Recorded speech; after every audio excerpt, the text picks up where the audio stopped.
Well, when News Nation investigates, the impact can be swift and dramatic. We saw that today as shockwaves reverberated in part from a News Nation exclusive we brought you last night.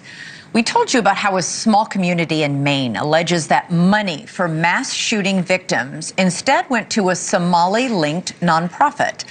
Well, tonight, less than 24 hours after our report aired, Lewiston City Council member Iman Osman, who is a Somali refugee, is stepping down.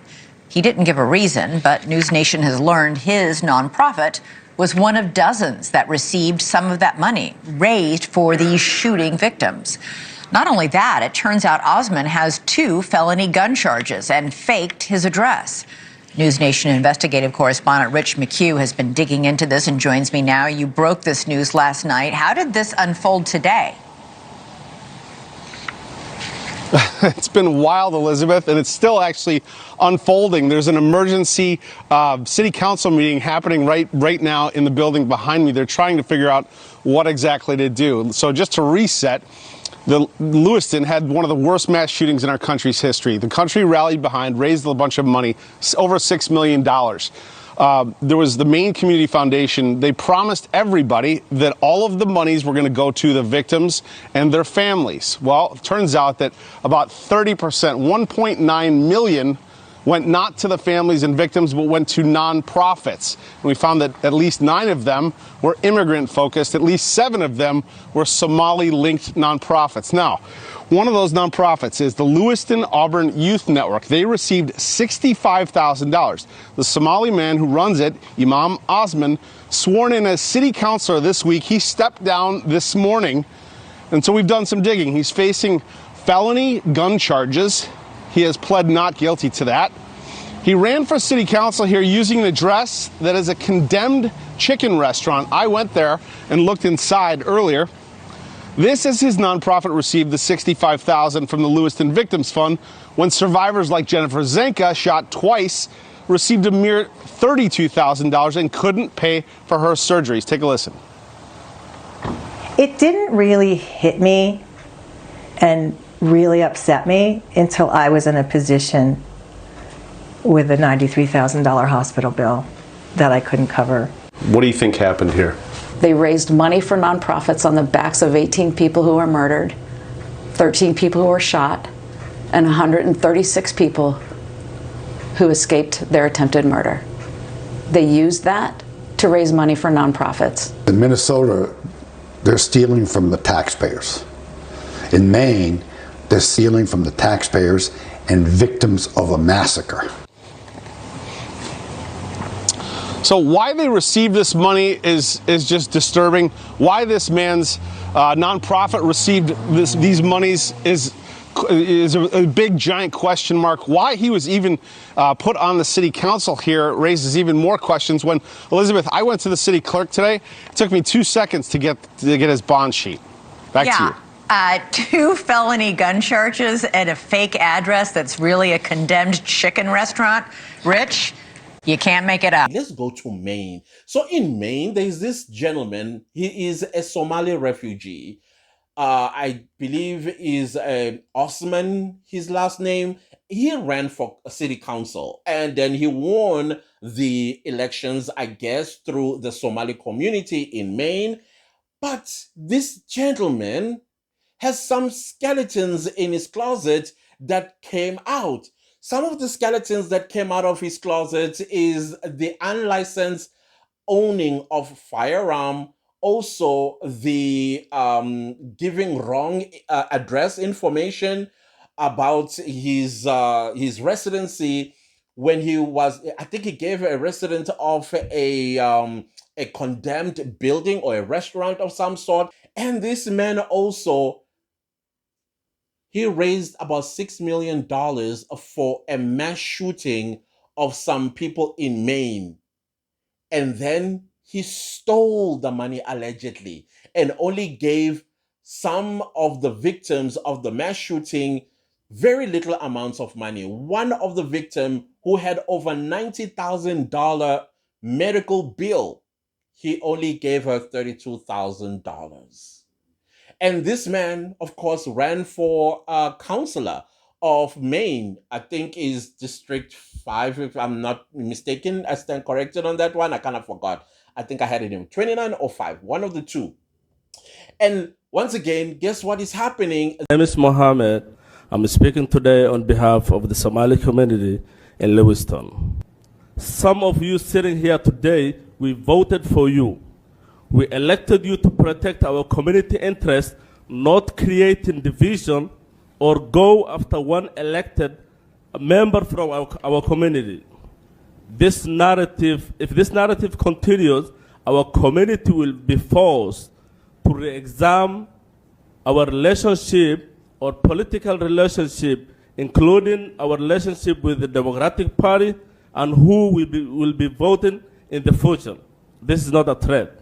A whole Somali, you can even hear that this man was brought to the United States of America from Somalia. He does not speak good English either, and he has made a threat.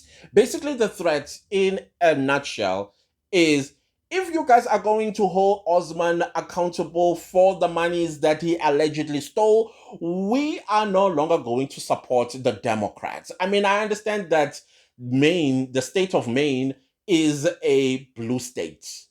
So now they are threatening that they are going to abandon the blue state and vote, I guess, Republican in the next elections. I'm not quite sure what he meant by that. And then in my head, I was like, one thing I know about Americans, they don't appreciate being threatened.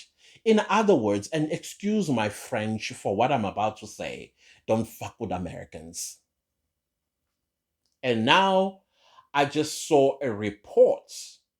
Just before I sat down to record this video, Mr. Osman has now resigned as councillor because he's been indicted for the gun charges, and of course he pled not guilty for them, and also now he is going to be facing the corruption charges of the victim money that he raised and he put it in his pocket. I guess it's in Somalia, or he now has a high-rise apartment building in Kenya. Who knows? We don't know. But this is a developing story. This is a story I'm keeping my eye on, and I'm also keeping another story, my eye on a specific story that is also unfolding in Seattle, Washington, and Columbus, Ohio. They also already started knocking on some doors, asking some very serious questions. Boston, Massachusetts, when are you going to start doing the same? I know that Boston is a highly liberal state, but when a crime is committed, a crime is a crime, and it must be dealt with so that others learn a lesson and they deter themselves from ever wanting or attempting to commit those crimes. So it's quite interesting what we are witnessing, and I don't know what's going to happen in Maine. I don't know. Does Democrat now lost the Somali vote because of one person that is caught out for committing the alleged crimes? Once again, we are at a situation where no accountability is being held. I would have understood if the man that stood up saying, hey, listen, we're all Americans and taxpayers' monies were being stolen, and also now money for victims are being stolen by my community members, and we don't stand with such people. Please do not think all of us are like this. But no, he comes and he continues to even other Somalis. He otherized them. Instead of saying, what do you call this, Maine citizens, he says our community. Our community, we know he's talking about the Somali community. He couldn't give a rat's tail about the Maine or the state of Maine community. He's just interested in only the Somali community. And as long as Somalis speak like that, they other themselves, then it's very easy not to empathize or sympathize with them.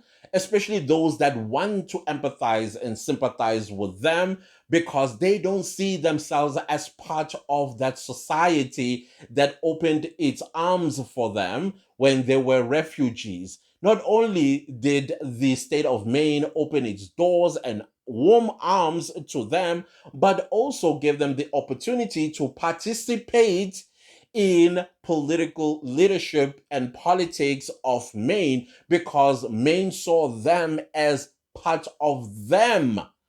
But instead, they other themselves. They say the Somali community, not American community, or at least Maine citizens. All of these things, I doubt they will ever see it, or at least recognize that we are not in Somalia.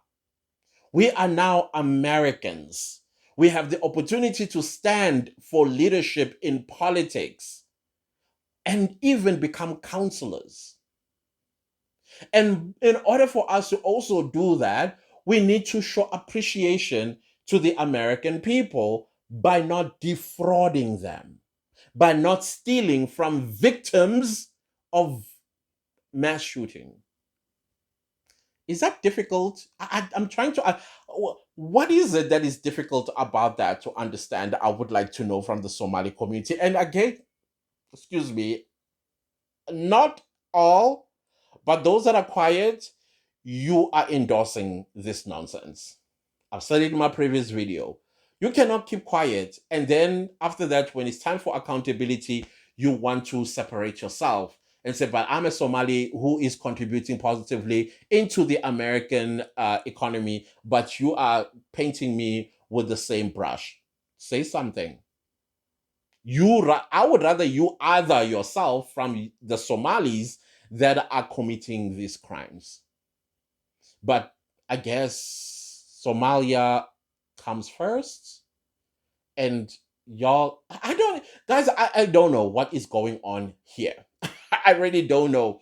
But I also see in Europe as well, things are bubbling under. The Netherlands is about to go into the world and expose the endurance that they have had with the Somalis ever since they opened their door to them. Oh, very similar to what's going on in Minneapolis, Minnesota, in Maine, in Seattle, Washington, Columbus, Ohio, Boston, you name it. They are coming out and speaking out. Finally, they are, I guess, they're getting a voice to let the world know that we tried. And I foresee a future where Somalis are going to be rejected everywhere.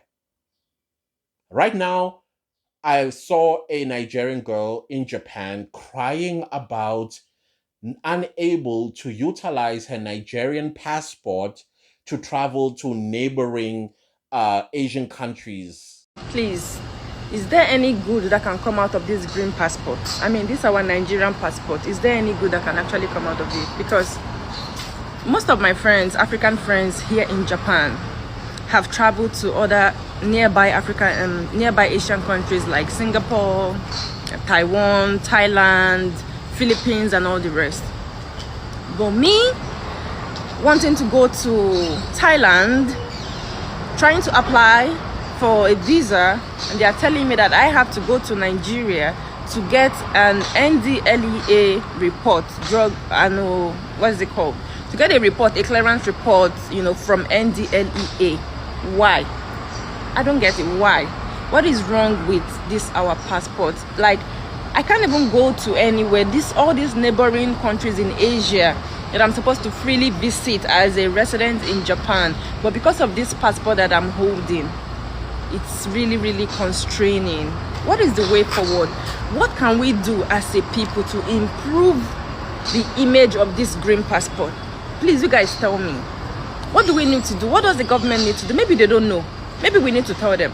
How can we improve the image of our passport to make it stronger? And what exactly is the reason for our passport's weak strengths? Why is our passport so weak? Please, I need you people to educate me on this. Why is our passport so weak? Why is it that any country that we want to go into, we have to go through series of questioning, troubles and stress? I'm just pissed. This Christmas I was supposed to travel, go somewhere, visit around these Asian countries, now that I'm on holiday, but I can't because of my Nigerian passport. Guys, help. They call this on themselves, just like the Somalis are calling a soft rejection and even denaturalization of Somalis. I mean, I'm sure there's a lot of Somali refugees waiting to be